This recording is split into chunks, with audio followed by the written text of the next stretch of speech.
پچھلے دنوں ہی ایک جمعیہ تحفیظ القرآن کی ایک رپورٹ ہماری نظروں سے گزری. ایک 70 سال کی عورت امتحان دینے کے لیے آئی اور کامیاب ہو گئی. پورا امتحان اس نے ممتاز تقدیر سے پاس کیا. 30 سوال اس سے کیے گئے اور 30 کے 30 اس نے جواب درست دیے اور وہ 70 سال کی عمر میں قرآن حفظ کر کے گئی. تو یہ اللہ کا کلام ہے، اس کی نگرانی اللہ نے اپنے ذمے لی ہے، اس کو نازل بھی اللہ نے کیا ہے اور اس کا نگران بھی اللہ ہے.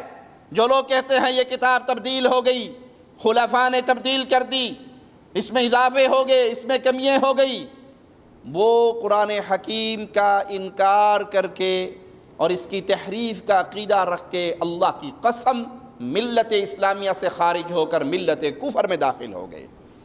اگر کوئی شخص یہ عقیدہ رکھے یہ قرآن تبدیل ہو گیا ہے، اس میں کمی اور اضافے ہوئے ہیں، اپنی پسند کی آیات نکال دی گئی اور اپنی پسند کی خود بنا کے ڈال دی گئی. ارے اللہ نے پوری کائنات کو چیلنج کیا تھا کہ میرے اس کلام کی طرح کی کوئی ایک صورت ہی بنا کر دکھا دو.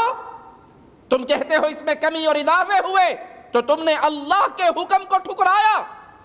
تم ایمانیات کے اس عظیم نقطے پر آ کر فیل ہو گئے اور تمہارے کفر پہ یہ کھلی ہوئی دلیل ہے کہ جو قرآن کو تبدیل شدہ کتاب کہتا ہے وہ اللہ کے حکم کا انکاری ہو کر، قرآن کی نص کا انکاری ہو کر کافر ہو جاتا ہے.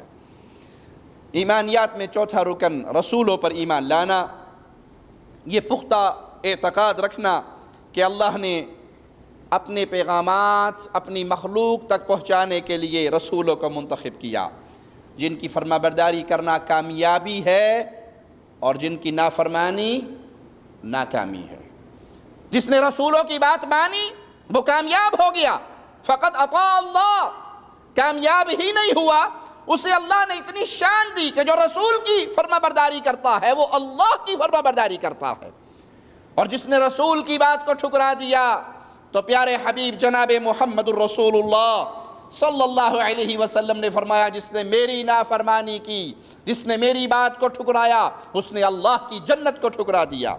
اللہ نے جو نازل کیا اپنے رسولوں پر، رسولوں نے بغیر چھپائے بغیر تبدیلی کیے اس امانت کو پہنچایا ہی نہیں، پہنچانے کا حق ادا کیا.